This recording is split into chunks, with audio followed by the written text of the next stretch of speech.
فأعوذ بالله من الشيطان الرجيم.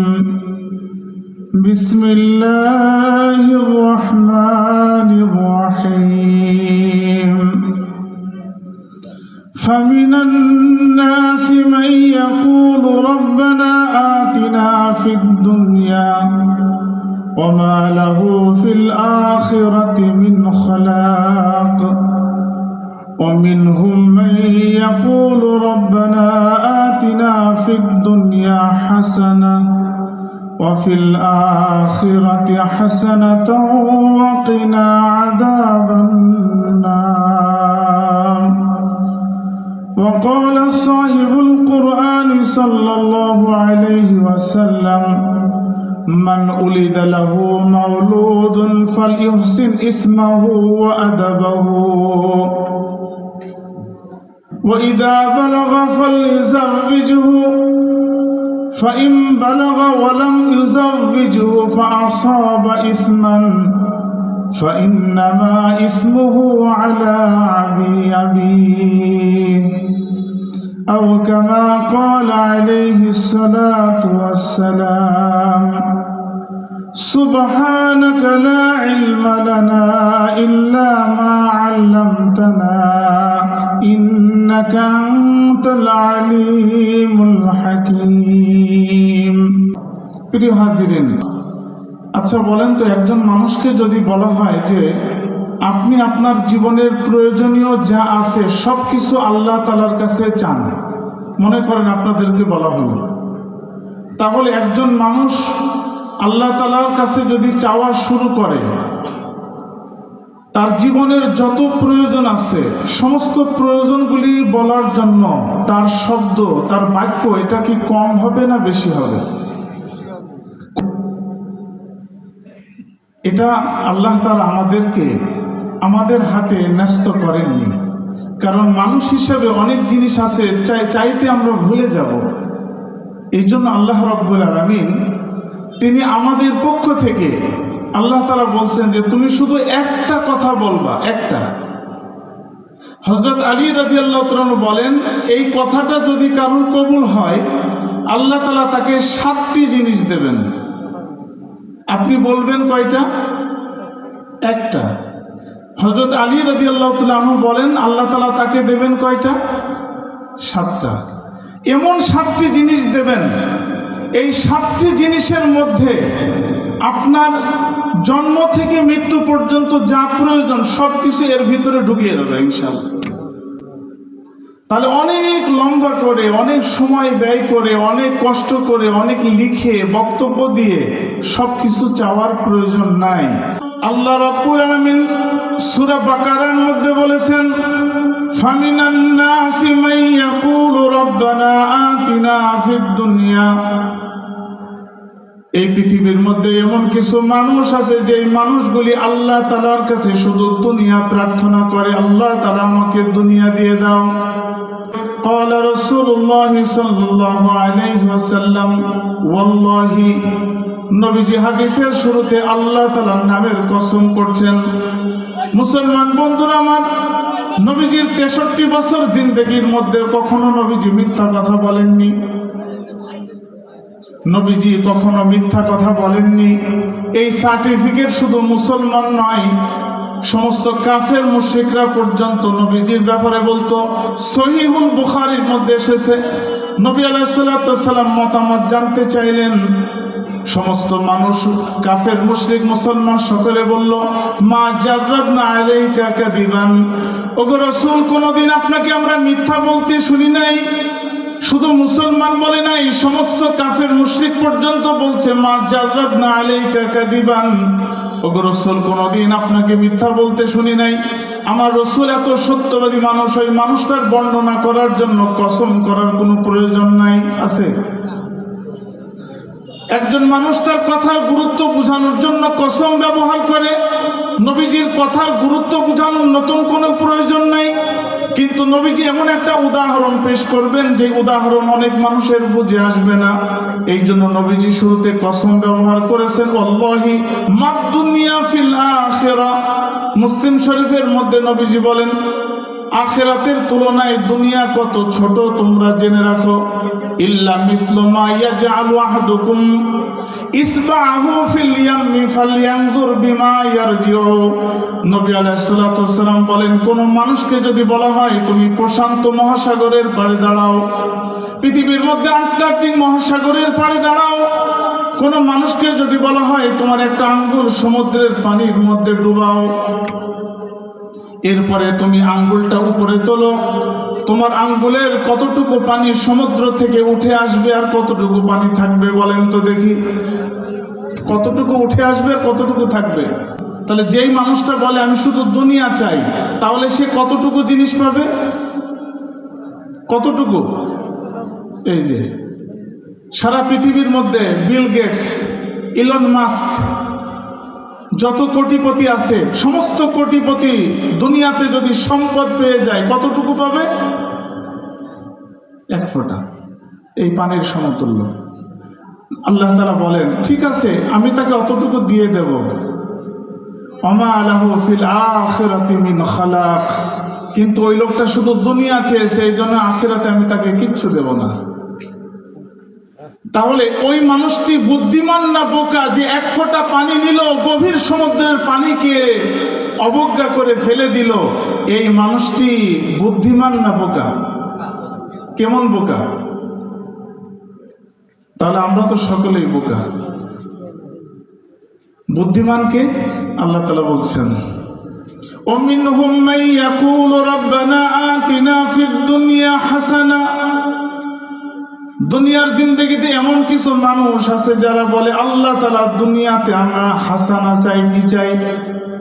আলী রাদিয়াল্লাহু তাআলা বলেন কোন ব্যক্তি যদি দুনিয়াতে হাসানা এই দোয়া আল্লাহ তাআলার কাছে করে, আলী রাদিয়াল্লাহু তাআলা বলেন আল্লাহ তাআলা তাকে 7টি জিনিস দেবেন।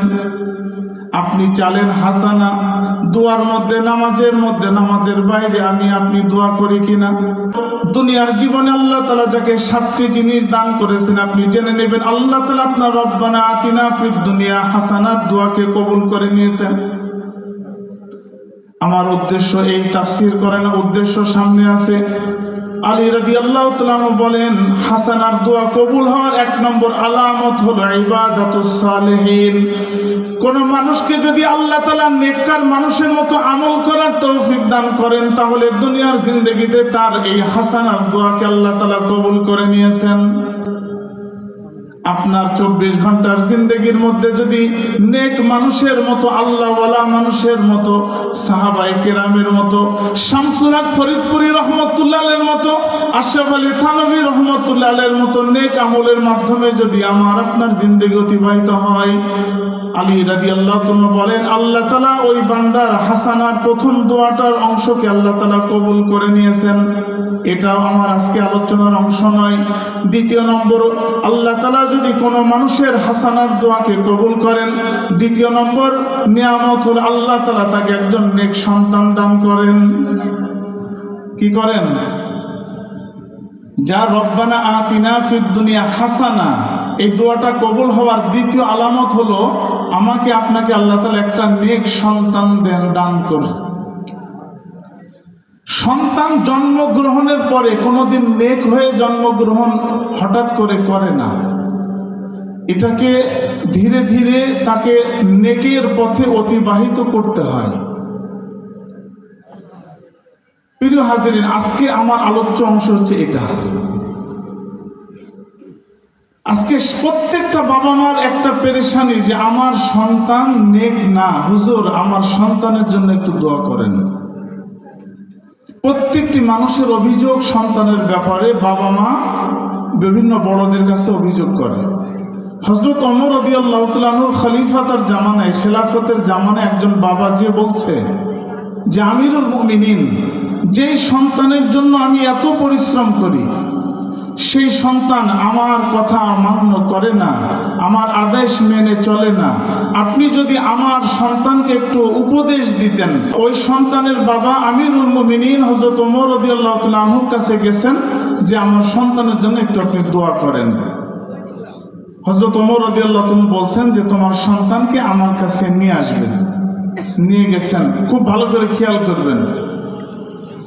আমিরুল মুমিনিন হযরত ওমর রাদিয়াল্লাহু তাআলা আনহু জিজ্ঞাসা করেন যে সন্তান, যেই বাবা তোমার জন্য এত কষ্ট করেন, এত মেহনত করেন, এত পরিশ্রম করেন, সেই বাবা মাকে কষ্ট দিচ্ছ কেন? সে বাবা মার কথা অমান্য করো কেন? এই প্রশ্ন করার পর ওই বাচ্চাটা একটা প্রশ্ন করলো আমিরুল মুমিনিন হযরত ওমর রাদিয়াল্লাহু তাআলা আনহুকে। খুব ভালো করে আজকে যারা বাবা হয়েছেন, আমরা যারা বাবা হয়েছি, আমরা যারা মা হয়েছি, ভালো করে প্রশ্নটা শুনে রাখেন। সন্তান প্রশ্ন করছে আমিরুল মুমিনিন, প্রত্যেকটি সন্তানের উপরে যদি পিতামাতার কিছু অধিকার থাকে, দায়িত্ব থাকে, কর্তব্য থাকে, তাহলে সন্তান হিসেবে আমার বাবা মার উপরে কোনো কর্তব্য, দায়িত্ব, অধিকার আমার আছে কি না? প্রশ্নটা কি বুঝতে পেরেছেন? সন্তানের উপরে বাবা মার যদি অধিকার থেকে থাকে যে সন্তান আমার খেদমত করবে, আমাকে যত্ন নেবে, তাহলে সন্তান হিসেবে বাবা মার উপরে আমার কোনো অধিকার আছে কিনা? বলেন তো, আছে কিনা? আচ্ছা বলেন তো, সন্তান বাবা মার অধিকার আগে আদায় করবে না বাবা মা সন্তানের অধিকার আগে আদায় করবে?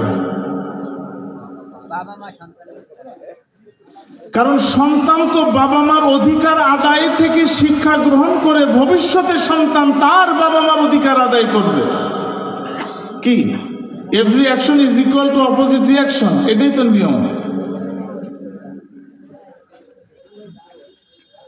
আমিরুল মুমিনিন আশ্চর্য হয়ে গেলেন, এত ছোট মানুষের মুখ থেকে এই আজীব কথা।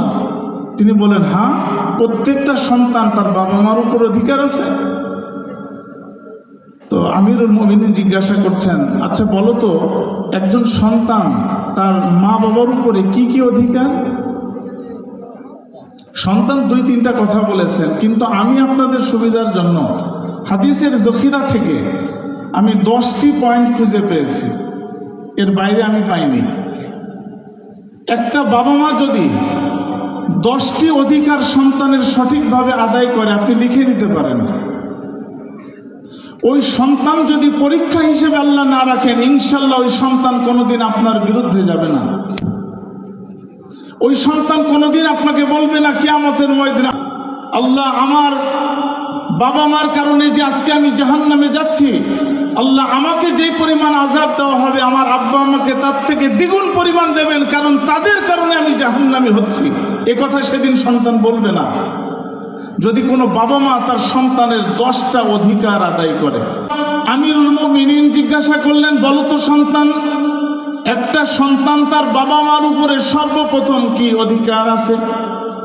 সন্তান ছোট মানুষ, তিনি বললেন, আমিরুল মুমিনিন, প্রত্যেকটা সন্তানের সর্বপ্রথম অধিকার হলো একজন সন্তানকে তার বাবা একজন ভালো মা উপহার দেবে। প্রত্যেকটা সন্তান এটা অধিকার যে সন্তানকে তার বাবা একজন ভালো মা উপহার দেবে। মুসলমান বন্ধুরা আমার, চেহারা সুন্দর হলে তাকে ভালো মা বলে না, বংশ ভালো হলে তাকে ভালো মা বলে না, উচ্চ শিক্ষিত হাইলি এডুকেটেড হলে তাকে ভালো মা বলে না। নবীজি সাল্লাল্লাহু আলাইহি সাল্লাম মুসলিম শরীফের হাদিসের মধ্যে বলেন, কোন মহিলার মধ্যে যদি 4টি গুণ থাকে ওই মহিলা একজন ভালো মা, কোন মেয়ের মধ্যে যদি 4টি গুণ থাকে সে একজন ভালো মেয়ে, কোন স্ত্রীর মধ্যে যদি 4টি গুণ থাকে ওই স্ত্রী আল্লাহ পাকের দৃষ্টিকোণ থেকে একজন ভালো স্ত্রী। আজকে আমি আপনাদের সামনে হাদিসটা তেলাওয়াত করব। যদি আপনি আপনার সন্তানের জন্য এই 4 গুণ বিশিষ্ট মা উপহার দিতে না পারেন, তাহলে আপনি আপনার সন্তানের সর্বপ্রথম অধিকারকে নষ্ট করেছেন। কিয়ামতের ময়দানে আল্লাহ পাকের দরবারে আপনাকে জবাব দিতে হবে। قال رسول الله صلى الله عليه وسلم المرأة إذا صلت خمسها, নবীজি বলেন একজন ভালো মার প্রথম বৈশিষ্ট্য হলো যেদিন থেকে মা প্রাপ্তবয়স্ক হলো, যেদিন থেকে মেয়ে প্রাপ্তবয়স্ক হলো, যেদিন থেকে স্ত্রী ঘরে এসেছে সেদিন থেকে শুরু করে মৃত্যু পর্যন্ত কোনোদিন একজন ভালো মা কোনোদিন নামাজকে নষ্ট করে না। একজন ভালো মার বৈশিষ্ট্য হলো ভালো মা প্রাপ্তবয়স্ক হওয়ার পরে থেকে মৃত্যু পর্যন্ত কোনোদিন নামাজকে নষ্ট করে না। মুসলমান বন্ধুরা আমার, আপনি যে মেয়েকে লালন পালন করছেন এই মেয়ে তো ভবিষ্যতে একজনের স্ত্রী হবে। এই মেয়ে তো স্ত্রী থেকে একদিন মা হবে। আপনার মেয়ে ঘরের মধ্যে প্রাপ্তবয়স্ক হওয়ার পরের থেকে নামাজ সঠিকভাবে পড়ে কিনা? অথচ ছোট ছোট ত্রুটি বিচ্যুতি, সামান্য ত্রুটির কারণে আমাদের অনেক মা বোনরা নামাজকে ছেড়ে দেয়। সামান্য সামান্য অজুহাত, একটু অসুস্থ, একটু রান্না দেরি হয়ে গেছে, একটু স্বামী আসতে দেরি করছে, একটু অলসতা লাগছে, নামাজ ছেড়ে দিচ্ছে। নামাজ ছেড়ে দেওয়া এটা ভালো মার বৈশিষ্ট্য না। নবীজি বলেন দ্বিতীয় নম্বর গুণ হলো সামাত শাহওয়াহা। রমজান মাস যখন চলে আসে শারীরিক অসুস্থতা ব্যতীত মা রোজা রাখবে। মুসলমান বন্ধুরা আমার, কত মা পাওয়া যাবে ছোট্টবেলায় প্রাপ্তবয়স্ক হওয়ার পরের থেকে ইচ্ছাকৃতভাবে কতবার রোজা ভঙ্গ করেছে, আজও পর্যন্ত কাজা রোজা সঠিকভাবে রাখতে পারেন নাই। একজন ভালো মার বৈশিষ্ট্য কিন্তু এটা না। যেদিন থেকে প্রাপ্তবয়স্ক হবেন সেই দিন থেকে মৃত্যু পর্যন্ত একজন ভালো মা কোনোদিন রোজা ছাড়বেন না। নবী আলাইহিস সালাতু ওয়াস সালাম বলেন তৃতীয় বৈশিষ্ট্য হচ্ছে প্রাপ্তবয়স্ক হওয়ার পরের থেকে মৃত্যু পর্যন্ত একজন ভালো মা তার সতীত্বকে হেফাজত করবে, নিজেকে হেফাজত করবে। কিভাবে হেফাজত করবে? মুসলমান বন্ধুরা আমার, সূরা নিসার মধ্যে আল্লাহ রাব্বুল আলামিন বলে দিয়েছেন একজন মহিলা 14 জন পুরুষকে নিজের চেহারা দেখাতে পারবে। এই 14 জন পুরুষ ব্যতীত পৃথিবীর সমস্ত পুরুষের জন্য একজন মহিলার চেহারা দেখানো, নিজের চেহারা দেখানো হারাম। একজন ভালো মা কোনোদিন প্রাপ্তবয়স্ক হওয়ার পরের থেকে মৃত্যু পর্যন্ত কোনোদিন কোনো বেগানা পুরুষের সামনে নিজের চেহারাকে উন্মুক্ত করবে না। এটা ভালো মার বৈশিষ্ট্য। আপনি আপনার সন্তানের জন্য যে মা নিয়ে এসেছেন সেই মা কি শরীর পর্দা করে? সেই মা কি 14 জন পুরুষ ব্যতীত সমস্ত পুরুষ থেকে নিজেকে আড়াল করে রাখে? সেই মা কি সুন্দর করে নিজেকে যত্ন করতে পারে? যদি শরীর পর্দা সঠিকভাবে না করে আপনি কিন্তু আপনার সন্তানকে ভালো মা উপহার দিতে পারেন নাই। আমাদের অনেক মা বোনেরা আছেন, কোনো ইমাম দেখলে, কোনো আলেম দেখলে একটু ঘুমটা দিয়ে ডান বামে সরে যান, কিন্তু দেবরের সাথে পর্দা করেন না, রাজমিস্ত্রিদের সাথে পর্দা করেন না, বাজারের যত দোকানদার আছে তাদের সাথে পর্দা করেন না। বলেন তো দোকানদার, রাজমিস্ত্রি, দেবর, এটা কি তাদের সাথে দেখা দেওয়া জায়েজ না হারাম? একজন ভালো মা কোনোদিন তার দেবরের সাথে দেখা দেয় না, কখনো দেবরকে নিজের চেহারা দেখায় না, কখনো বাজারের মার্কেটিং এর কোন ব্যক্তির সাথে একজন ভালো মা যে মার্কেটিং করে না। মুসলমান বন্ধুরা আমার, একজন ভালো মা তো এমন মা হবে, খানসা রাদিয়াল্লাহু তাআলা আনহা, এই মহিলার নাম অনেকে আপনারা শোনেন নাই। নবীজির জিন্দেগীর সময় মহিলার জন্মগ্রহণ করেছেন। তিনি মুসলমান মহিলা। হযরত ওমর রাদিয়াল্লাহু তাআলা খলিফাতের খিলাফতের জামানায় যখন কাদেসিয়ার যুদ্ধ সংগঠিত হয়, এই মায়ের 4 জন সন্তান ছিল। সিরাতের কিতাব এসেছে, সিয়ারু আলামিন নুবালা কিতাবের মধ্যে এসেছে খানসা রাদিয়াল্লাহু তাআলা। এই মহিলার নাম বুখারীর মধ্যে কিতাবুন নিকার মধ্যেও পাওয়া যায়। খানসা রাদিয়াল্লাহু তাআলা 4 জন সন্তান ছিল, হৃষ্টপুষ্ট সন্তান, সুঠাম দেহের সন্তান। যুদ্ধের দামামা যখন বেজে গেছে, খানসা রাদিয়াল্লাহু তাআলা 4 জন সন্তানকে ডাকলেন, ডেকে বললেন, হে আমার সন্তানরা, যুদ্ধের দামামা বেজে গেছে, মুসলমানদের সাথে কাফেরদের লড়াই হবে। আমি তোমাদেরকে আদেশ করছি, তোমরা 4 জন যুদ্ধের জন্য তোমরা নাম লেখাও। মা আদেশ করছেন সন্তানদেরকে, তোমরা যুদ্ধের ময়দানে নাম লেখাও। যদি তোমরা আমি মায়ের কথাকে অমান্য করো, তাহলে কিয়ামতের ময়দানে আল্লাহ রাব্বুল আলামিনের সামনে আমি মামলা দায়ের করব তোমাদের বিরুদ্ধে। মা বলছেন, সেদিন কি মামলা দায়ের করব?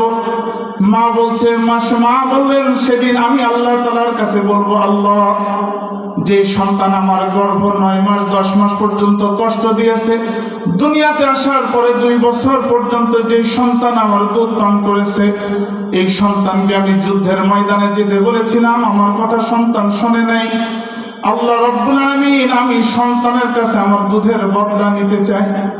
আমার 4 জন সন্তানকে আপনি বলেন, যত ফোঁটা দুধ পান করেছে প্রত্যেকটা ফোঁটার দুধের বদলা আমার মাকে দিয়ে তারপরে তাদেরকে জান্নাতে যাইতে হবে।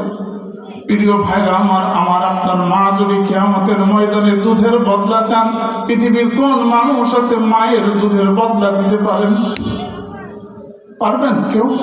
আমরা কেউ পারবো? মা বলছে, আল্লাহর দরবারে আমি মামলা দায়ের করব। আমার সন্তান আমার কথা শোনে নাই, আল্লাহ সন্তানকে বলেন আমার দুধের বদলা দিয়ে তারপরে যেন সন্তান জান্নাতে যায়।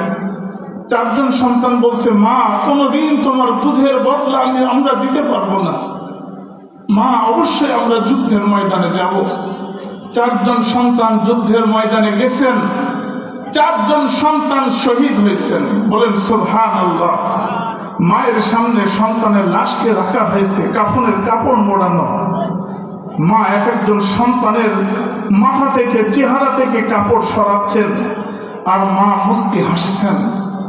সন্তান শহীদ, মা হাসছেন। সমস্ত সাহাবায়ে কেরাম জিজ্ঞাসা করলেন, খানসা রাদিয়াল্লাহু তাআলা আপনি হাসেন কেন? সন্তান মৃত্যুবরণ করলে মা তো চোখের পানি ফেলে, কান্নাকাটি করে, ক্রন্দন করে, অনেক মা তো বিলাপ করে। খানসা রাদিয়াল্লাহু তাআলা বলেন, আজকে আমার সন্তান চারজন শহীদ হয়েছে, সন্তানকে দেখে আমার মনে পড়ে গেছে আল্লাহ রাব্বুল আলামিন একজন মায়ের দোয়াকে কবুল করেছেন। সাহাবায়ে কেরাম বলেন, কিভাবে কবুল হলো? খানসা রাদিয়াল্লাহু তাআলা বলেন, আমার সন্তানকে যখন ছোট্টবেলায় কোলের মধ্যে নিয়ে দুধ খাওয়াইতাম, তখন আমি আমার আল্লাহকে বলেছি, আল্লাহ আমার প্রত্যেকটা সন্তান তোমার জন্য কোরবানি করে দিলাম, আমার এই সন্তানকে তোমার জন্য কোরবানি করেছি, আল্লাহ আমার সন্তানের কোরবানি তুমি কবুল করে নাও। আমার সন্তানকে তোমার রাস্তায় উৎসর্গ করে দিয়েছি, আল্লাহ তোমার রাস্তার জন্য আমার সন্তানকে ওয়াকফ করে দিলাম। দুধ খাওয়াইতাম আর আল্লাহ তাআলার কাছে দোয়া করতাম, আজকে আমার চারজন সন্তান যখন শহীদ হয়েছে, কিয়ামতের ময়দানে আমাকে শহীদের মা হিসেবে ডাকা হবে। কিয়ামতের ময়দানে আল্লাহ তাআলা আমার সন্তান সহ আমাদের সকলকে জান্নাতের মেহমান বানাই দেবেন। যে স্বপ্ন লালন পালন করে সন্তানকে দুধ খাওয়াইতাম, আজকে আল্লাহ তাআলা আমার স্বপ্নকে বাস্তবায়ন করে আমার দোয়াকে কবুল করেছেন। মুসলমান বন্ধুরা আমার, একজন ভালো মা তার সন্তানকে দুনিয়াতে এইভাবেই তৈরি করে। একজন ভালো মা যখন দুধ পান করায়, গায়রে মাহরম পুরুষের সাথে যখন দেখা করে না, মায়ের ইজ্জত যখন হেফাজত হয়, এই সন্তানের প্রত্যেকটা ফোঁটা দুধ যখন সন্তানের ভিতরে যাবে, সন্তানের ভিতরে আল্লাহ তাআলা রহমত তৈরি হইতে থাকবে। আপনার সন্তানকে কি আপনি এই গুণের একজন মা উপহার দিতে পেরেছেন? চতুর্থ নম্বর গুণ নবীজি বলেন, ভালো মার বৈশিষ্ট্য হলো ওয়া আতাআত যাওজাহা। এই ভালো মা যখন স্বামীর ঘরে চলে যায়, মৃত্যু পর্যন্ত কোনোদিন স্বামীকে কষ্ট দেয় না, স্বামীর আনুগত্য প্রকাশ করে। মুসলমান বন্ধুরা আমার, কোন স্ত্রীর উপরে কোন স্বামী যদি সন্তুষ্ট থাকে, কিয়ামতের ময়দানে আল্লাহ তাআলা ওই স্ত্রীর উপরে সন্তুষ্ট থাকবেন। এই চারটা গুণ নিয়ে কোন মহিলা যদি ইন্তেকাল করে, কোন মা যদি মৃত্যুবরণ করে, নবীজি সাল্লাল্লাহু আলাইহি সাল্লাম বলেন, কিলা লাহা, হাসরের ময়দানে ওই মহিলাকে বলা হবে, ওই মাকে বলা হবে, ওই স্ত্রীকে বলা হবে, কিলা লাহা উদখুলি মিন আইয়ি আবওয়াবিল জান্নাতি শিইতি। তোমার সামনে 8টা জান্নাতের সকল দরজাগুলি খুলে দেওয়া হলো, মা তুমি যেই দরজা দিয়ে ইচ্ছা করো জান্নাতের মধ্যে প্রবেশ করো, আল্লাহ তাআলা তোমার জন্য নিয়ামত দান করেছেন। ওই সন্তান বলে, আমিরুল মুমিনিন, আমার আব্বাকে জিজ্ঞাসা করেন, আমার আব্বা আমাকে যে মা উপহার দিয়েছে, মায়ের মধ্যে এই গুণগুলি আছে কিনা? আমিরুল মুমিনিন জিজ্ঞাসা করে, বলো তো তোমার মার মধ্যে কি গুণ আছে? ওই সন্তান বলে, আমার মার মধ্যে একটা গুণ নাই, কারণ আমার মা একজন মুশরিকা মহিলা ছিলেন, সত্য মুসলমান হয়েছেন, আমার মার মধ্যে এই 4টা গুণের একটাও নাই। আমিরুল মুমিনিন, যেই সন্তানের অধিকার বাবা মা আদায় করতে পারে না, ওই বাবা মার কোনোদিন শোভা পায় না সন্তানের থেকে তার অধিকার পূর্ণ বুঝে নেওয়া। কথা বুঝে আসে? যে সন্তানের অধিকার আদায় করতে পারে না, ওই বাবা মার এটা অধিকার নাই যে সন্তান থেকে তার পূর্ণ অধিকার বুঝে নেবে, এই অধিকার বাবা মার নাই, কারণ আপনি তো অধিকার আদায় করেননি। আচ্ছা বলেন তো, একজন ভালো মা উপহার দেওয়া, এটা কি সন্তান পৃথিবীতে আসার আগে না পরে? বলেন আগে। প্রিয় ভাইরা আমার, এটা হচ্ছে সন্তানের প্রথম অধিকার। এবার সন্তান দুনিয়াতে চলে আসলো, হসপিটালের মধ্যে, বাড়ির মধ্যে চলে আসলো, এরপরে তার দ্বিতীয় নম্বর অধিকার শুরু হলো। শুনে নেন, মাজমা তাবরানীর মধ্যে, মাজমা জাওয়াইদের মধ্যে, মুসনাদ আহমদের মধ্যে হাদিস এসেছে একজন সন্তানের দ্বিতীয় নম্বর অধিকার হলো আন্না রাসূলুল্লাহ সাল্লাল্লাহু আলাইহি ওয়াসাল্লাম ইউযাযিনু ফি উযুনি সাবিয়্যি বিল ইউমনা ওয়া ফি রাওয়ায়াতি উখরা আন নবী সাল্লাল্লাহু আলাইহি ওয়াসাল্লাম ইয়াকিমু বিল ইউসরা। একজন সন্তান যখন মায়ের গর্ভ থেকে দুনিয়াতে আসলো, হসপিটালে আসুক আর বাড়ির মধ্যে আসুক, সন্তানের শরীরের মধ্যে যত নাপাক জিনিস আছে এই জিনিসগুলি পরিষ্কার করে দেবে মা অথবা আত্মীয় স্বজন। এরপরে একটা সুন্দর জায়গার মধ্যে সন্তানকে শুয়ে রাখবে। নবী আলাইহিস সালাতু ওয়াস সালামের সুন্নাত হলো সন্তানের ডান কানে হালকা করে আযান দেবে। নবী আলাইহিস সালাতু ওয়াস সালাম হযরত হুসাইন রাদিয়াল্লাহু তাআলা আনহুর ডান কানে আযান দিয়েছেন। মুসনাদ আহমদের মধ্যে হাদিস এসেছে, অন্য রাওয়ায়াতের মধ্যে এসেছে নবীজি হুসাইন রাদিয়াল্লাহু তাআলা বাম কানে ইকামত দিয়েছেন। ডান কানে আযান দেবে, বাম কানে ইকামত দেবে। ঘরের উঠানে আযান ইকামত দেওয়ার মধ্যে কোনো ফজিলত নাই। একজন সন্তান যখন মায়ের গর্ভ থেকে দুনিয়াতে আসবে, সর্বপ্রথম তার কানের মধ্যে যাবে আল্লাহু আকবার। সন্তান সর্বপ্রথম যে আওয়াজটা শুনবে, প্রাপ্তবয়স্ক হওয়ার থেকে মৃত্যু পর্যন্ত প্রতিদিন 5 বার যখন আল্লাহু আকবার কানের আওয়াজ পৌঁছাবে, সন্তানের দিলের মধ্যে কে যেন মনে করাই দেবে তুমি যখন মায়ের পাশে শুয়েছিলে তোমার কানের মধ্যে সর্বপ্রথম আওয়াজ গেছে আল্লাহু আকবার। সেই আল্লাহু আকবারের আওয়াজ আল্লাহ তাআলা তোমাকে আহ্বান করছেন। মুসলমান বন্ধুরা আমার, এটা সন্তানের একটা ন্যায্য অধিকার। এখানে অনেক বাবা আছেন যে সন্তানের ডান কানে আযান দেন নাই, বাম কানে ইকামত দেন নাই। আপনি আপনার সন্তানের অধিকারকে নষ্ট করেছেন। তৃতীয় নম্বর অধিকার হলো সন্তানকে আযান দেওয়ার পরে সর্বপ্রথম সন্তানের ভিতরে কোরআন তেলাওয়াতের একটা অংশ যাইতে হবে। মায়ের দুধ আগে খাওয়াবেন না, কোনো পানি খাওয়াবেন না, কোনো প্রাণীর দুধ খাওয়াবেন না, কোনো কিছু খাওয়াবেন না। সন্তানের সর্বপ্রথম খাবার হবে তাহনিক। মুসলিম শরীফের মধ্যে হাদিস এসেছে, আবু দাউদের মধ্যে হাদিস এসেছে। আবু তালহা রাদিয়াল্লাহু তাআলা হাদিস বর্ণনা করেন, কিতাবুল উযহিয়ার মধ্যে আবু দাউদের হাদিস এসেছে। আবু তালহা রাদিয়াল্লাহু তাআলা বর্ণনা করেন, আনাস রাদিয়াল্লাহু তাআলা বর্ণনা করেন, আমার আব্বা জান আবু তালহা রাদিয়াল্লাহু তাআলা আনাস রাদিয়াল্লাহু তাআলা সৎ বাবা, তিনি বলেন আমার যখন একজন ভাই হলো, আমার আব্বা জান আমার কোলে দিয়ে বললেন তুমি নবীজির কাছে নিয়ে যাও, নবীজির পবিত্র জবান থেকে তাহনিক করিয়ে নিয়ে আসো। আমি নবীজির কাছে চলে গেলাম, তখন নবীজি গোয়াল ঘরের মধ্যে ছিলেন। যে সমস্ত উটগুলি জাকাতের উট, নবীজি তাদের জাকাতের উটের ছাগলের চিহ্ন দিচ্ছিলেন। আমি নবীজির কাছে যেয়ে বললাম, ওগো রাসূল, আমার একজন ভাই হয়েছে, লিউহান্নিকাহু, আপনি আমার ভাইকে একটু তাহানিক করাই দেন। তাহানিক কাকে বলে? একজন আল্লাহওয়ালা বুজুর্গ মানুষ অথবা ইমাম সাহেব মানুষ সূরা ফাতিহা তেলাওয়াত করবে 1 থেকে 7 বার। এরপরে খেজুর হালকা করে চিবাবে অথবা মধু। তার মুখের মধ্যে সূরা ফাতিহা তেলাওয়াত করতে যে লালাগুলি লেগে গেছে, একটু হালকা এরকম খেজুর চিবানোর পরে যে রসটা বের হবে আর মুখের লালার একটু অংশ, এই দুইটা মিশ্রিত করে বাচ্চার মুখের মধ্যে 1 ফোঁটা, সামান্য 1 ফোঁটা দিয়ে দেবে। বাচ্চার শরীরের মধ্যে সর্বপ্রথম কোরআনের একটা অংশের বরকত চলে গেল। মুসলমান বন্ধুরা আমার, পেটের মধ্যে সর্বপ্রথম যদি পবিত্র কোরআনের সূরা ফাতিহার কোনো বরকত চলে যায়, বলেন তো ওই সন্তানের জীবন বরকতময় হবে না বরকত থেকে বঞ্চিত হবে? নবী আলাইহিস সালাতু ওয়াস সালাম কোরআন তেলাওয়াত করলেন, খেজুর হাতেই ছিল। আনাস রাদিয়াল্লাহু তাআলা হাতে খেজুর ছিল, নবীজি চিবালেন। আনাস রাদিয়াল্লাহু তাআলা বলেন, নবীজি আমার ভাইয়ের মুখের মধ্যে নবীজির বরকতময় লালা মিশ্রিত দিয়ে দিলেন। বলেন যে এই সাহাবীর শরীরের মধ্যে সর্বপ্রথম নবীজির বরকতময় লালা প্রবেশ করেছে, তার মূল্য কত?